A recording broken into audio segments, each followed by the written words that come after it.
चर्या श्रोमणी आचार्य 108 श्री विशुद्ध सागर जी महाराज की, परम पूज्य मुनि श्री 108 अर्जित सागर जी महाराज की, समस्त मुनि संघ की, जैन धर्म की। इस कार्यक्रम का आगाज करने के लिए दीप प्रज्वलन हेतु आवाज़ दे रहा हूँ श्रीमान महेंद्र जी झांझरी और पदमचंद जी गंगवाल को कि वो पधारें और आचार्य भगवान विशुद्ध सागर जी महाराज के चित्रपट समीप दीप प्रज्वलन करके इस कार्यक्रम का आगाज करें। ज्योति से ज्योति जलाते चलो, ज्ञान की गंगा बहाते चलो। दीप प्रज्वलन के साथ साथ कार्यक्रम के द्वितीय चरण में मैं आवाज़ दे रहा हूँ श्रीमती ज्योति जी गंगवाल को कि वो आएँ और मंगलाचरण की प्रस्तुति करके इस दिव्य सभा को एक दिव्य रूप प्रदान करें। गुरु को जब से देखा मिला मुझको सुकून, तू ही तो जन्नत मेरी, तू ही मेरा जुनून, तू ही मेरा विधाता, तुझ में जन्मों का नाता, और कुछ ना जानूं मैं, बस इतना ही जानूं, तुझ में प्रभु दिखता है गुरुवर, मैं क्या करूं, तुझ में प्रभु दिखता है गुरुवर, मैं क्या करूं, हर पल सर झुकता है गुरुवर, मैं क्या करूं, तुझ में प्रभु दिखता है गुरुवर, मैं क्या करूं। कभी तेरी बाणी, कभी तेरी चरिया, रूप तेरा मुझको भा गया, ओ जप तप करना, ध्यान में रहना, मार्ग ऐसा तुझको भा गया, तू ही मेरी है बरकत, तू ही जन्मों की दौलत, और कुछ ना जानूं मैं, बस इतना ही जानूं, तुझ में प्रभु दिखता है गुरुवर, मैं क्या करूं। बहुत ही सुंदर प्रस्तुति। एक बार करतल ध्वनि से इनके प्रयास भाव और इनके शब्दों की, इनके भावों की अनुमोदना करें। शब्द भी बड़े सुंदर हैं कि तुझ में प्रभु दिखता है, मैं क्या करूं, क्या करना है, इनकी भक्ति में लीन हो जाओ, और करना क्या है। भगवान बनने के मार्ग पर जो चल रहा हो उसकी एक झलक तो दिखी जाती है। जो पाषाण मूर्त बनने के लिए तैयार हो गया हो, तो जो मूर्त बनाने वाला होता है उसमें उसे पहले ही मूर्त दिखने लग जाती है। तो एक दिन भगवान बनने की राह पर ये चल रहे हैं, इसलिए इनमें भगवत स्वरूप दिखना स्वाभाविक है और दिख रहा है। हम उस भगवत स्वरूप को नमस्कार करते हुए श्री दिगंबर जैन पंचायत की ओर से परम पूज्य ऋषिराज के चरणों में निवेदन करते हैं कि वो आज की दिव्य देशना से हम सभी भव्य जीवों को जिनवाणी का रसपान कराएं। नमोस्तु नमोस्तु नमोस्तु। ओम नमः सिद्धेभ्यः।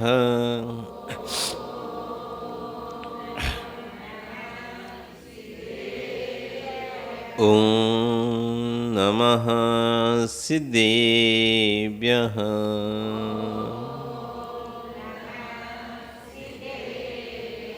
ओम नमः सिद्धेभ्यः। तिर्यणिः खग्गिणाय रुत्तारी मोहि सिर सिरणि विहु आयरी राउ पसियो परवादीड्यो भव्य जी लोये। नमो अरिहंताणं नमो सिद्धाणं नमो आयरियाणं नमो वज्रायाणं नमो लोये। बोलिए अनंत अनंत से परमेष्ठी भगवानी की, आदिर्भम आदिनाथ भगवानी की, वर्तमान शासने महावीर भगवानी की, आचार्य श्री 108 कुलभद्र स्वामी महाराज की, गुणाचार्य आचार्य श्री ईश्वर विशुद्ध सागर विराग सागर जी महाराज जी की, आचार्य गुरु श्री ईश्वर विशुद्ध सागर जी महाराज जी की, अहिंसा में विश्व धर्म की। भवबंधु, वर्तमान शासन है वर्धमान स्वामी के शासन में तीर्थंकर प्रभु की चरण निष्ठा में बैठकर हम सभी जिन देशना का श्रवण कर रहे हैं।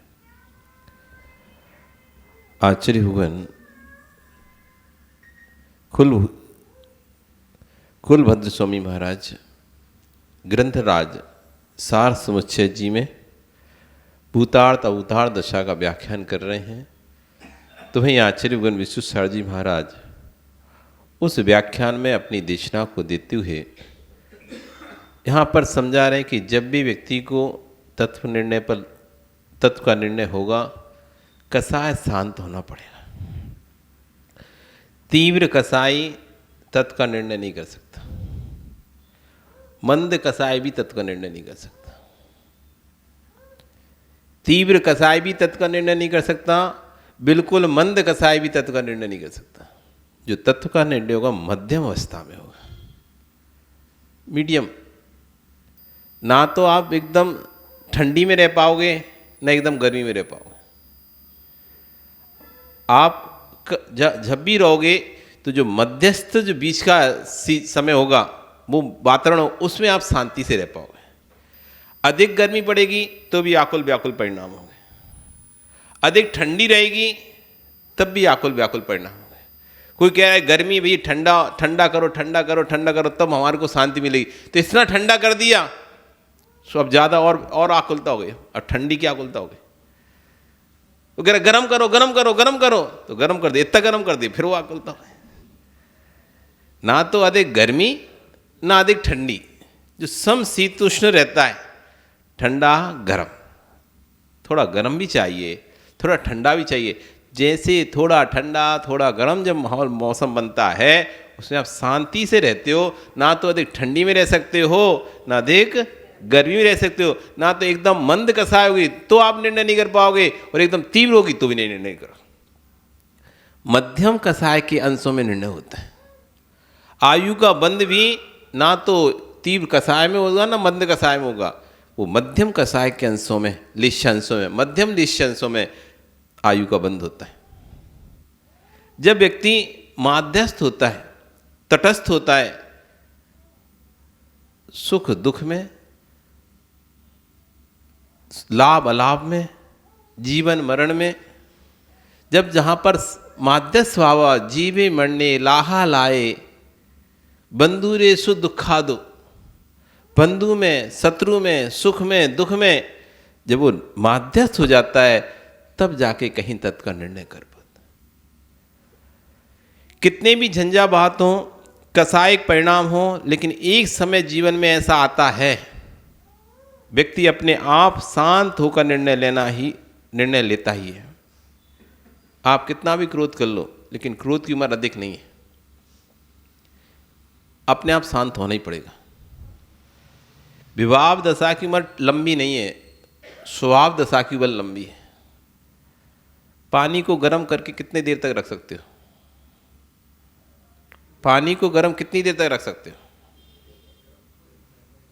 कितनी देर तक है?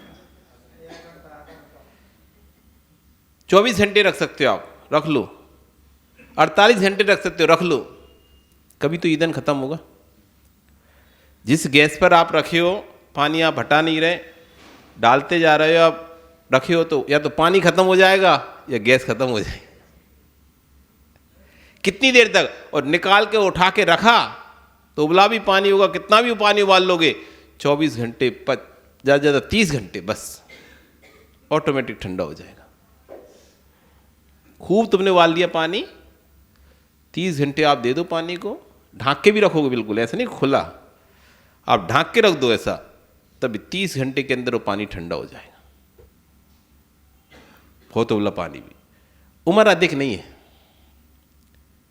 विभाव दशा की उम्र अधिक नहीं है, लेकिन ठंडा पानी कितनी दिन रह सकता है? ओ सूरज जी, पानी ठंडा कितने दिन तक रह सकता है? ठंडे पानी की उम्र लंबी है, इस स्वभाव है उसका ठंडा, शीतलता। उष्णता उसका स्वभाव नहीं था, गर्मी उसका स्वभाव नहीं था, उसका स्वभाव शीतलपना था। शीतल पानी लंबे समय तक रह सकता है, बरसों बरसों रह सकता है, सालों सालों रह सकता है, लेकिन गर्म पानी बरसों बरसों सालों सालों नहीं रह सकता। जैसे ही उसके साथ जो जिस कारण से उसमें गर्मी आ रहा था वो उससे जैसे ही पृथक होगा, जिस कारण से पानी गर्म हो रहा था वो जैसी ही वस्तु उससे पृथक होगी, पानी अपने स्वभाव में आ जाएगा। आएगा कि नहीं आएगा? ऐसे जिन कारणों से हमें क्रोध आ रहा था, जिन कारणों से हमें कसाय भड़क रही थी, वो कारण जैसे ही दूर होंगे, जो हमारा शांत स्वभाव है वो अपने आप आ जाएगा धीरे धीरे। हम 24 घंटे गुस्से में रह सकते हैं क्या? हम 24 घंटे गुस्से में रह सकते हैं क्या? आधा घंटा 1 घंटा गुस्सा करते हैं, वो भी बहुत है, नहीं तो ठंडा हो जाता है, काम में लग जाते हैं। उस वस्तु से दूर हुए, उस व्यक्ति से दूर हुए, वो गुस्सा भी खत्म। कोई भी विषमताएं दीर्घ काल तक नहीं रह सकती। तीव्र उद्वेग परिणाम ज्यादा समय तक नहीं रहते, विवेकहीन परिणाम दीर्घ समय तक नहीं रहते हैं। आवेश के परिणाम का भी समय है, क्योंकि उनकी उम्र अधिक नहीं है। जितने आवेशित परिणाम हैं उनकी उम्र बहुत कम है। आवेश परिणाम की उम्र तो कम होती है, पर आवेशी पुरुष की उम्र भी कम हो जाती है। आवेश परिणाम की उम्र तो कम होती है, लेकिन आवेश परिणामों के साथ साथ जो आवेश करता है, क्रोध करता है, ऐसे उस आवेशी क्रोधी की आयु भी कम हो जाती है। संक्लिष्टता से आयु का क्षय होता है। जितना सांसें तेज चलेंगी ना, उतनी जल्दी आयु का क्षय होगा। जितनी सांसें ज़्यादा स्पीड से चलेंगी, उतनी आयु का। आप देखो, जब किसी का एक्सीडेंट होता है, किसी का कुछ हृदयघात होता है या कुछ भी होता है, उसकी हार्ट बीट तेज हो जाती है, बहुत तेज हार्ट बीट, बीपी बहुत बढ़ गया है, हार्ट बीट तेज होगी इसकी, तेज तेज सांस चलनी चाहिए। जब आप एकदम डरते हैं, किसी कारण से डर जाते हो, कोई धक्का लगता है, कोई एक्सीडेंट होता है, उसके बाद देखो आप कितनी तेज आपकी सांसें चलने लगती हैं। अकाल मरण वाले की सांसें जल्दी जल्दी चलती हैं, शीघ्रता से आयु छीन हो जाती फटाफट फटाफट। विशेष समझना, जैसे विष के भक्षण से अपघात होता है, विष के भक्षण से अपघात कर लेना, नदी में कूदकर प्राण छोड़ देना, अस्त्र शस्त्र के द्वारा अपघात कर लेना, इस बात को जानने समझने वाले संसार में बहुत लोग हैं, लेकिन अब निज के परिणामों से की संक्लिष्टता से भी अपघात होता है। जितनी ज़्यादा हम कसाय करते हैं, बहुत महाराज जी परिणाम खराब रहते हैं घर में। जितने अधिक आपके परिणाम खराब हो रहे हैं, उतनी जल्दी आपकी आयु क्षीण हो रही है, जल्दी मर जाओगे आप। प्रशस्त व्यक्ति, जो खुश रहता है व्यक्ति, यदि शरीर में कोई बीमारी नहीं है तो लंबे समय तक उसका यौवन अवस्था चलती है। जो व्यक्ति प्रशस्त रहता है, खुश रहता है और कोई किसी प्रकार की बीमारी उसके शरीर में नहीं है, उसकी यौवन अवस्था लंबे समय तक चलती है। कोई विटामिन की कमी नहीं है, स्वस्थ व्यक्ति है, लंबे समय तक यौवन। और जो टेंशन में रहता है, तनाव में रहता है, असमय में बूढ़ा हो जाता है, असमय झुर्रियां आ जाती हैं, असमय में चेहरा मुरझा जाता है। सब कुछ भोजन सब कुछ कर रहा है, सब कुछ कर रहा है, अच्छा से भोजन कर रहा है, तब भी स्वास्थ्य भी ठीक है, तभी असमय में ये सब घटनाएं घट रही हैं। इसका मतलब है संक्लिष्टता में जीवन जी रहा है, समय से पहले ही बूढ़ा हो गया, समय से पहले ही हाथ पैरों ने जवाब दे दिया, थकान महसूस होने लगी, कमजोरी महसूस होने लगी उसे। थोड़ा सा काम करता है, अपने आप थक जाता है, थक गए, हाँफने आने लगी। क्या है, इतना भी तो उम्र भी नहीं तुम्हारी, 4 सीढ़ी चढ़ता है, हाँफने लगा, क्या बात है, कोई बीमारी की बीमारी कोई नहीं डॉक्टर, फिर क्या समस्या है? तनाव का जीवन जी रहा है व्यक्ति। जो तनाव का जीवन जीता है, संक्लिष्टता का जीवन जीता है, उसका समय असमय में आ जाता है। जो उसको 50 साल बाद जो उसकी शरीर की अवस्था होना चाहिए थी, वो 30 साल में दिखाई देने लगती है। तनाव, इसलिए जीवन में कभी भी तनाव नहीं लेना चाहिए, क्योंकि जो होना है वो तो होना ही है। तुम्हारे चिंता करने से, तुम्हारे सोचने से वस्तु व्यवस्था नहीं बदल जाएगी। वस्तु व्यवस्था व्यवस्थित है, कोई उस वस्तु व्यवस्था को बदलने वाला नहीं है। जन्म जैसे जैन कालेन जैन बिहाड़े नवा, जिस देश में, जिस काल में, जिस विधान से जिसका जैसा जन्म मरण लिखा है, तम्ब देशे तैन कालेन तैन बिहाड़े नवा, उस देश में, उस काल से, उस विधान से उसका वैसा जन्म मरण होगा। उसे रोकने में ना सक्की बार इंदो वाह चिनुंदो वाह, इंद्र क्या स्वयं जिनेन्द्र भगवान भी उसे टाल नहीं सकते। भगवान नेमिनाथ के संरक्षण में, भगवान नेमिनाथ संरक्षण में बैठे हुए कौन से मुनिराज पता है?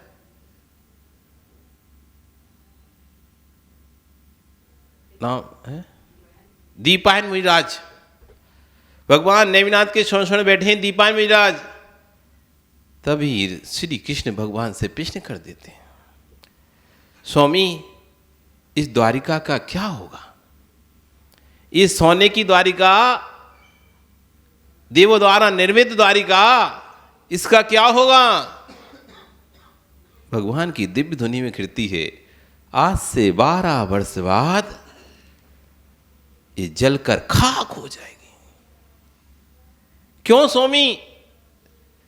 दीपायन नाम के रिद्धिधारी मुनिराज, उनको जब क्रोध आएगा और उसका क्रोध का कारण यहाँ के नागरिक बनेंगे, और नागरिकों की शराब पीने से जो मदमस्त अवस्था होगी वो उनका अपमान का कारण बनेगी, और उसी कारण से जब उनको क्रोध आएगा तो ये नगरी जलकर राख हो जाएगी, कोई भी नहीं बचेगा। ये सुनकर सब भयभीत हो गए। उसी सभा में मुनिराज उस समय दीपायन मुनिराज बैठे हुए थे, वो भी भयभीत हो गए। मेरे कारण इतने सारे संख्यात जीवों का कोड़ा कोड़ी, कितने यदुवंशी थे उसमें, जब उनकी वो आते ना नेमिनाथ भगवान की बारात का उल्लेख आता, इतने कोड़ा कोड़ी यदुवंशी साथ में गए थे बारात में। 56 करोड़ ऐसा कुछ आता ना, 56 करोड़ यदुवंशी बारात में गए थे। वे तो बारात में गए थे, जो नहीं गए भी अलग, और जो उस नगर में थे वो अलग। इतने सब नष्ट हो जाएंगे। दीपायन मुनिराज सोचते, मैं इतने बड़े पाप का भागीदार नहीं बनना चाहता। और संरक्षण जब विकटित हुआ उसके बाद दीपायन मुनिराज ने निर्णय किया, मैं ये देश ही छोड़ दूंगा। क्या छोड़ दूंगा? देश ही छोड़ दूंगा। ना रहेगा बांस, ना बजेगी बांसुरी। बढ़िया है। तो उन्होंने निर्णय किया, मैं दक्षिण भारत की ओर जाऊंगा। ये पश्चिम भारत हो गया, ये गुजरात का क्षेत्र हो गया, द्वारका जैसे अपन बोलते हैं ना, वहाँ पे वो पश्चिम का, इधर गुजरात का सौराष्ट्र का एरिया था। उधर से निकलकर वे चले गए दक्षिण भारत। आराम से वहां अपना समय व्यतीत कर रहे हैं। इधर कृष्ण नारायण सोचते हैं, जिसके कारण ये नागरिक मदमस्त होंगे, ऐसी मद का ही यहां निषेध कर देते नगर में। नगर में जब शराब होगी नहीं तो कोई पिएगा नहीं, जब पिएगा नहीं तो कोई मदमस्त होगा नहीं, और किसी का अपमान करेगा नहीं, तो कैसे द्वारिका जलेगी? उन्होंने सारी शराब नगर के बाहर दूर पर्वतों पर फिकवा दी। कोई भी एक शराब का बूंद भी अब नगर में नहीं था। समय व्यतीत हो गया, समय काल निकलता गया, लोग खुश थे, धीरे धीरे भगवान की बात को भी भूल गए। दिमाग से चली जाती ना। समय एक ऐसा अस्त्र है, ये कहते हैं ऐसा एक पटल है जो अच्छी से अच्छी, बड़ी से बड़ी, गहरी से गहरी घटनाओं को भी भुला देता है। जब घटना होती है तो उनको लगता है ऐसा कैसे हो गया, अब क्या होगा, अब क्या होगा, अब क्या होगा, और कुछ समय निकलता है वो घटना पता नहीं चलती कहाँ गई, सब भूल जाते। कितनी बड़ी बड़ी देश में घटनाएं हुई, कितने हमले हुए आतंकवादी, कितना कुछ हुआ, लेकिन भूल गए, खत्म। महीना चला, 2 महीना टीवी पे चलता है कोई कार्यक्रम, इतना महीना कोरोना चला, भूल गए क्या कोरोना था। जब कोरोना आया था तब तो ऐसा बैराग हो गया था लोगों को, भैया हम तो बस महाराज बन जाएं, कैसे हमने, मतलब हर व्यक्ति उस देख रहा था क्या अवस्था है कि सामने बॉडी पड़ी है लेकिन उठा भी नहीं सकते, छू भी नहीं सकते। पिता पुत्र को, पुत्र पिता को, माँ बेटे को, पति पत्नी, कोई किसी का नहीं था। जिसको कोरोना हो गया, तुम कमरे में बंद रहो, हमारे पास मत आ जाना। जिसे 1 मिनट देखे बिना नहीं रह सकते थे, जिसके बिना रात में नींद नहीं आती थी, उसको कोरोना हो गया ना तो मेरे पास उतर ही रहते। खाना भी ऐसे डालते जैसे जेल में कैदियों को डालते ना, ऐसे दूर से खाओ भैया, तो अपने बर्तन भी मांज के रख दे अपने बर्तन। तो इस तरह की जो स्थिति बनी थी, जब किसी घर में यदि कोरोना आ जाए तो ऐसे दिखते जैसे कोई आतंकवादी आ गया, पूरा चारों तरफ बंद, 1 किलोमीटर का एरिया ही बंद, पूरा मोहल्ला ही सील, पूरा एरिया ही सील कर दिया जाता है। तो वो स्थिति भी जब देखी तब ऐसा लगता था क्या है ये, क्या स्थिति है, ना पैसा काम आ रहा है, ना रिश्ते, ना प्यार मोहब्बत, कुछ भी काम नहीं है। जो कहते थे कोई अपना नहीं है, स्पष्ट दिखाई देता कोई अपना नहीं है। कोई रिश्तेदार कहता मैं आ रहा हूं, भैया मत आना दादा, हाथ जोड़ती हूँ, हमारे घर में मत आना। कहीं जाना जहां जा, वो कह रहा मैं फंसा हुआ हूं यहाँ पर, तुम फंसे रहो जो करने पर, हमारे यहाँ नहीं आना। कितने विचित्र स्थिति बनी थी, भूल गए। अब वैसे ही वैसे जैसे थे वैसे। पहले तो भैया दूर से 2 गज दूरी, सुरक्षा है जरूरी 2 गज दूरी, दूर से ही बात करो, दूर से ही करो, बिना मास्क के नहीं निकलना, बिना मास्क के नहीं जाना, मंदिर तक नहीं आने देते थे। कोई मंदिर, अरे नहीं तुम छोड़ो, भगवान छोड़ो, मरने से ज़्यादा है क्या। और तो निकलो तो पूरा मास्क सब पहन के निकलो अच्छे से। गया समय, अब कोई कोरोना का नाम भी नहीं लेता है। पहले तो सामान जुकाम भी किसी को हो जाता ना तो वही कोरोना था। अब तो हो ही रहे हैं जुकाम खांसी, तब क्या ही है, क्या अब जुकाम खांसी नहीं हो रहे हैं, लेकिन कोई वो बात ही खत्म है। अब वो दिमाग से वो चीज़ खत्म कर दी गई है, दिमाग में भरी थी, जिन्होंने भरी थी उन्होंने खत्म कर दी। भरने वाला भी मीडिया था, भरने वाला भी मीडिया ही था दिमाग में उस बात को, और निकालने वाला भी वही है कि खत्म हो गया भैया, खत्म हो गया, खत्म, टेंशन फ्री हो जाओ, खत्म हो गया, अब कोई पेशेंट नहीं है, अब कोई पेशेंट नहीं है। तो अब दिमाग से उतर गई। और पहले इतने पेशेंट यहाँ निकले, इतने यहाँ निकले, ओ वहाँ से आया, विदेश से आया तो 50 लोग हो गए। उसके बाद ऐसा दिमाग भर चुका था हर तरफ से। कोई आता था उसको ऐसी शक की निगाह से देखते, भैया कहाँ से आ गए, यमराज तो नहीं है ये, कोई यमराज जैसा लगता था। तो वो स्थिति भी देखो, समय ने आज किसी कोई भी नाम नहीं लेता। वो भाव अब खत्म हो गए। जो भाव उस समय हुए थे, कोई किसी का रिश्तेदारी, कोई कुछ नहीं, वो भाव भी अब खत्म हो। वापस वही मिलना जुलना, उठना बैठना, खाना पीना, साथ में घूमना फिरना, सब वापस सामान्य हो गया, नॉर्मल हो गया ना। लगता है अपने कोई जीवन में कोई कुछ हुआ। एक समय ऐसी चीज है वो सबको बुला देती है। कितनी से कितनी बड़ी से बड़ी घटनाएं हो जाएं, देश में कई बड़ी बड़ी घटनाएं घट चुकी हैं, उस समय ऐसा लगा कितना प्रोटेस्ट हुआ, ये हुआ वो हुआ, लेकिन समय आया सबको ठंडा करते चला जाता है, सबको ठंडा कर देता है। कितने भी गड्ढे हों, कितने भी कंडे हों, कितने भी तूफान, कितने भी गहरे गहरे गड्ढे हों, लेकिन जब पानी का बहाव आता है ना, सारे गड्ढों को समतल करता चला जाता है। पता नहीं चलता कहाँ गड्ढे हैं कहाँ नहीं है। भरते हुए आगे बढ़ता है ना पानी, ऐसा नहीं गड्ढा खाली रहे और आगे बढ़ जाए पानी। गड्ढा भरेगा फिर आगे बढ़ेगा, तो समतल करते चला जाता है। ऐसी समय सब धुंधली करते चला जाता, पुरानी तस्वीर सब धुंधली हो जाती हैं। ऐसे छाती कूट कूट कर रो रही थी माँ जब उसका पति गया। जब किसी का पति जाता है, मरण को प्राप्त होता है, तो वो माँ कैसे छाती कूट कूट के रोती है। समय निकला, वही पार्टी बढ़िया सद दक्षिणी रिसेप्शन में खा लीजिए।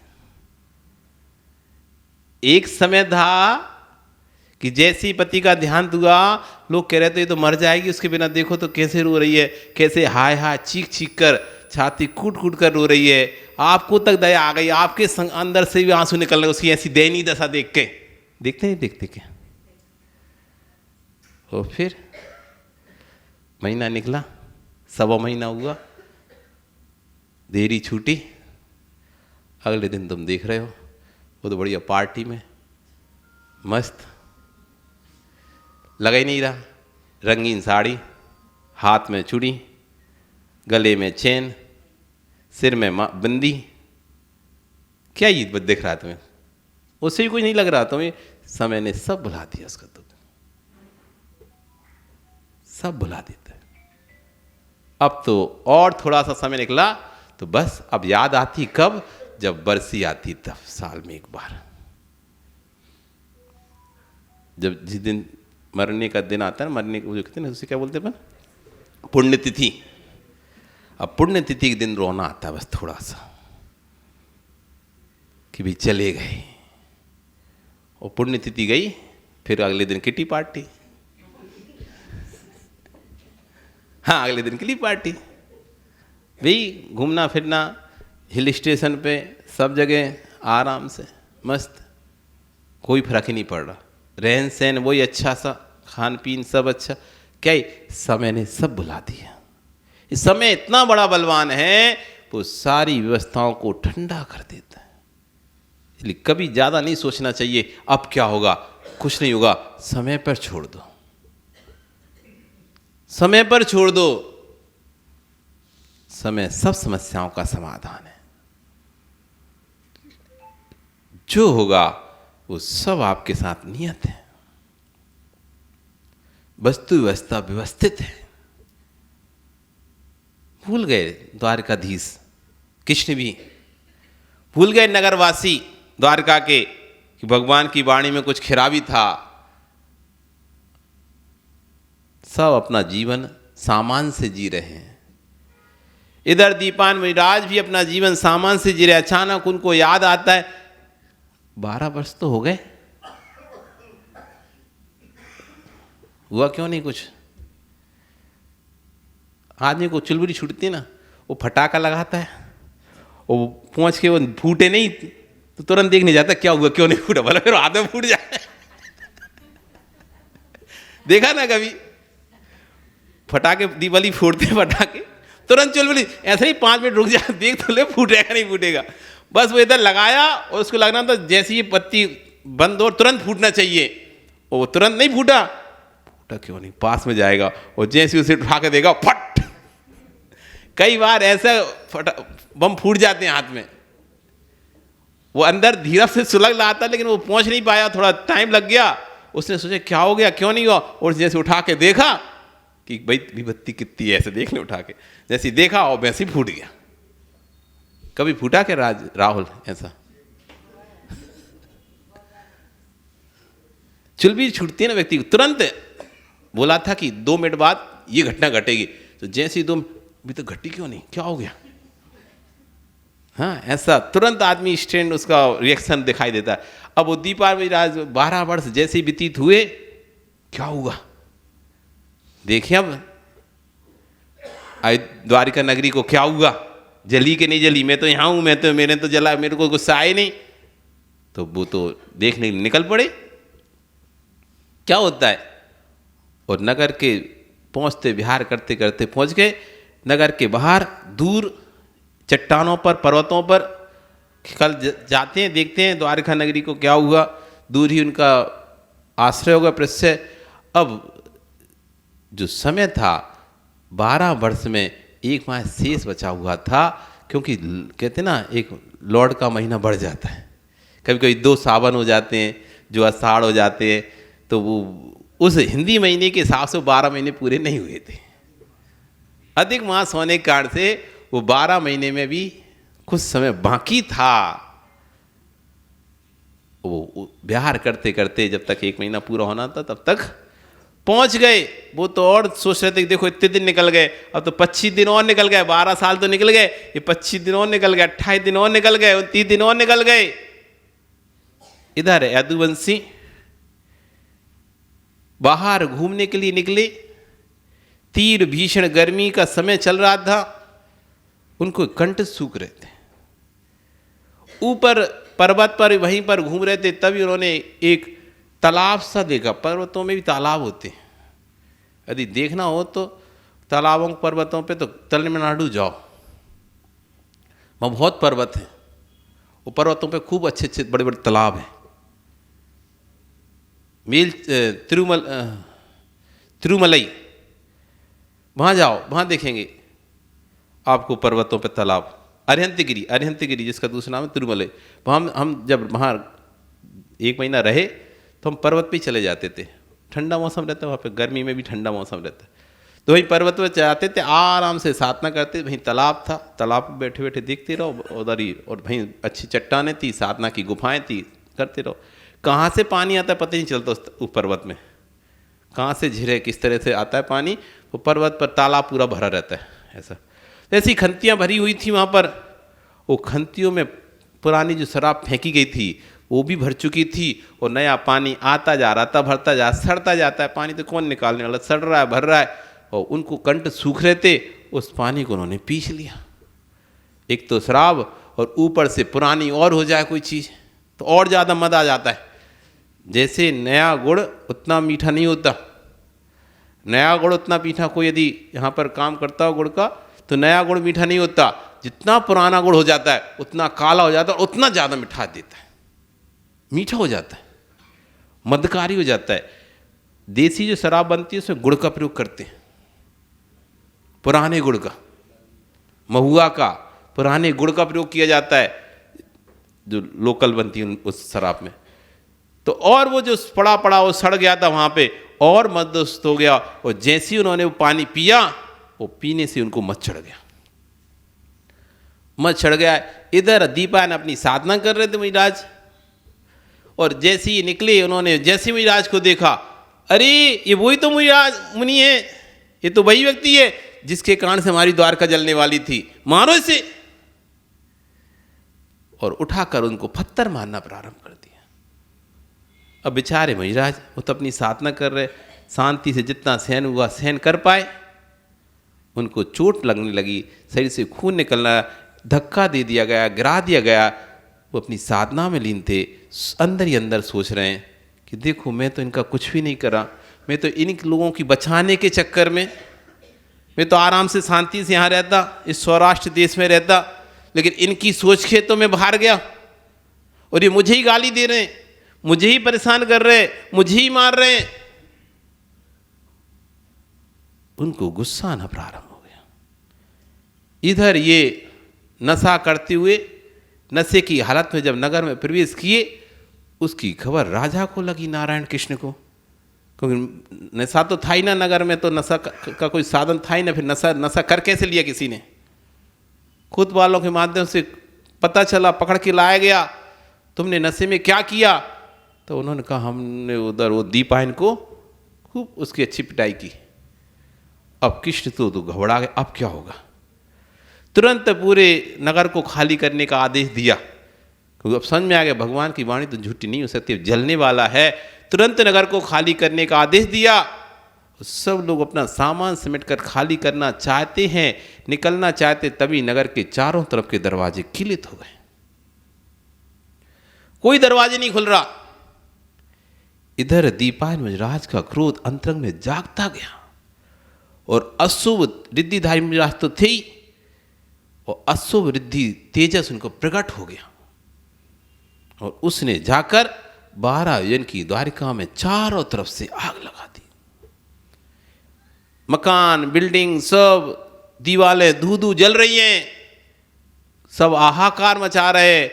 बलराम जाते हैं, गेट खोलने का प्रयास करते हैं, नहीं कर पाते। समुद्र की तरफ का द्वार खोलकर समुद्र का पानी लाने की कोशिश करते हैं उस आग को बुझाने के लिए, लेकिन कहते हैं कि वो पानी भी तेल का काम करने लगता है, और आग भड़कने लगती है। तब वो अपने रथ पर बिठालकर अपने माता पिता को निकालना चाहते हैं, लेकिन वो जो रथ था वो जमीन में धंस जाता है। तब ऊपर से आकाशवाणी होती है, सिर्फ 2 ही बचेंगे, सिर्फ 2 ही बचेंगे, तुम किसी को बचाकर नहीं ले जा सकते यहां से, इसलिए तुम दोनों बलराम और कृष्ण निकल जाओ, बाकी कोई नहीं बच सकता। उसके पिता ने समझा भैया भगवान की वाणी झूठी नहीं हो सकती, इसलिए पिता ने कहा तुम लोग जाओ, हम संन्यास मरण करते हैं, हम समाधि मरण करते हैं, अब हमारा तो संन्यास मरण है ही, आप लोग निकलो। फिर दोनों लोग दरवाजा तोड़ के जैसे निकले, चारों तरफ से आग ने उसको घेर लिया और 12 अर्जुन की द्वारिका जलकर खाक हो गई, एक भी नहीं बचा, एक भी नहीं बचा। और बाद में उस पुतले ने आकर मुनिराज के शरीर को भी भस्म कर दिया। जन्म देसे जैन कालेन जैन बिहाड़ेन जम्बम बा मरणम तम देसे तेन कालेन तेन बिहाड़ेन ना सक्य दुबारिंदो इंदो वाज इंदो। किसके लिए रो रहे हो आप? वस्तु व्यवस्था इसी तरह से व्यवस्थित थी, वस्तु व्यवस्था इसी तरह से व्यवस्थित थी। हो जैसी वस्तु व्यवस्था व्यवस्थित है, आपकी मति वैसा काम करती है। आप सोच रहे मैं पुरुषार्थ कर रहा हूं, क्योंकि आप अभी अनभिज्ञ हो, छद्मस्त हो, इसलिए आपको नियति का कोई बोध नहीं है। हमें लग रहा है कि हम पुरुषार्थ करके यहां पर आए आसाम में, हमें लग रहा है कि हम पुरुषार्थ करके प्रभावना कर रहे हैं।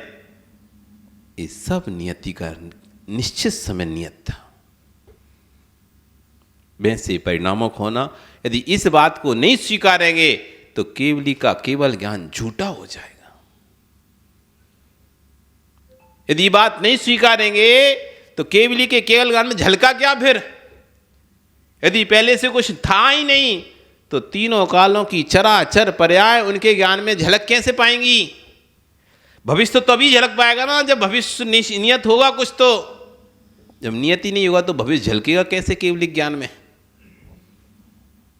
हमारी भविष्य में जो पर्याय होने वाली हैं, जिन जिन पर्यायों को हम भोगने वाले हैं, जो जो बनने वाले हैं, जो जो पर्याय हमको मिलने वाली हैं, ऐसी अनंत अनंत पर्याय केवली के ज्ञान में आज भी दिखाई दे रही हैं।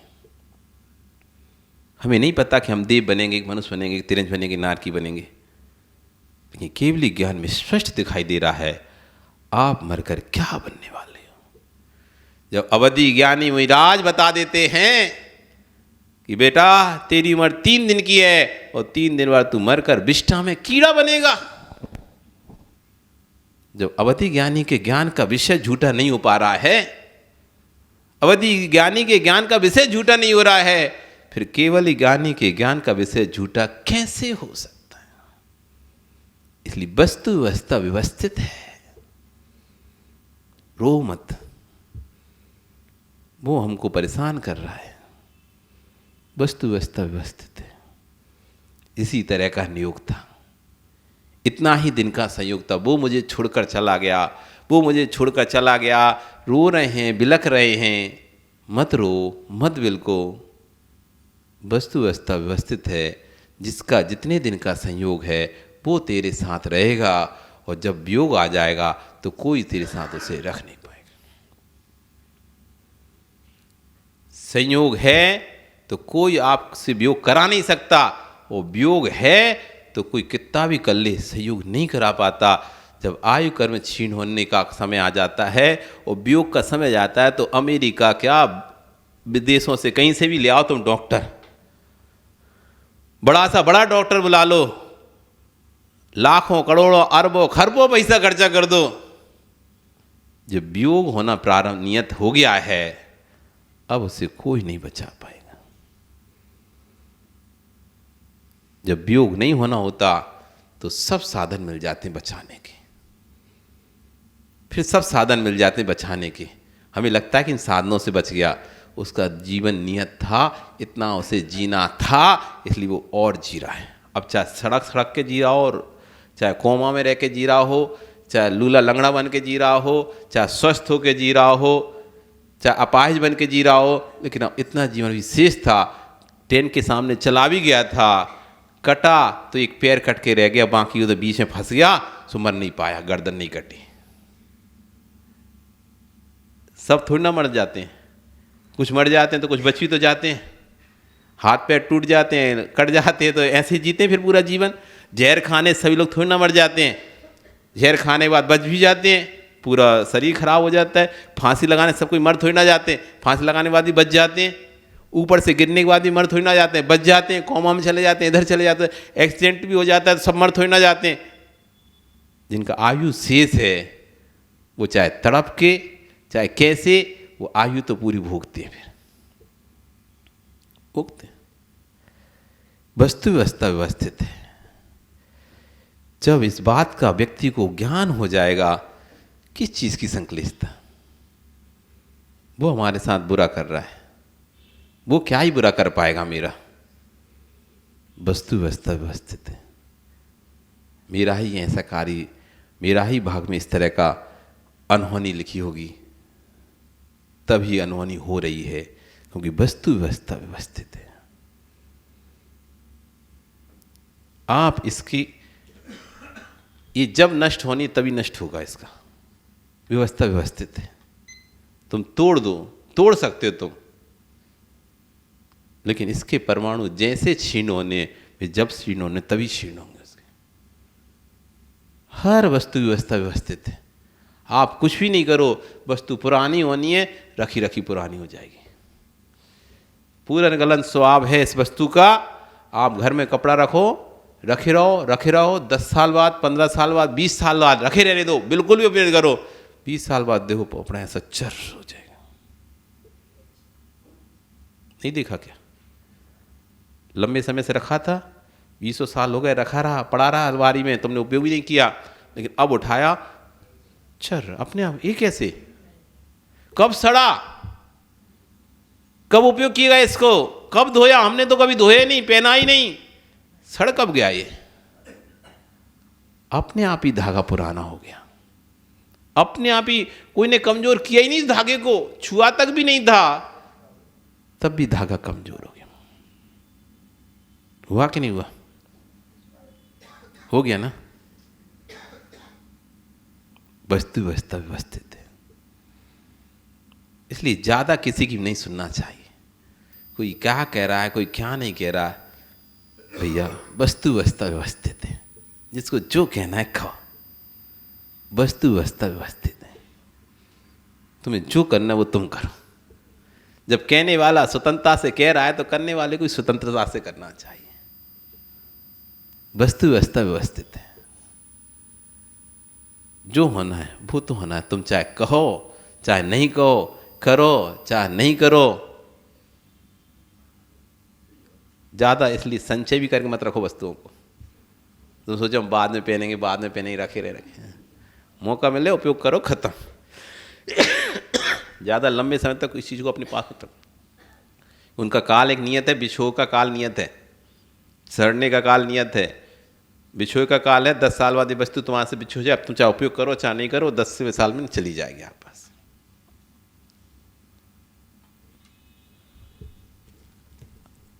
आवेशी पुरुष की उम्र कम हो जाती है। निज के परिणामों की संक्लिष्टता से ही अपघात होता है। अर्जुन क्या कह रहे हैं? परिणामों की संक्लिष्टता भी अपघात कराती है। आपका समय हो गया, कल फिर आओगे। पर आ रही आगे नहीं पड़ा, इतने दिन हो गए, एक ही पेज हो रहा है अभी तो, दूसरा पेज तो हम पलटे ही नहीं। कल फिर चर्चा करेंगे। बोली भगवान महावीर स्वामी की।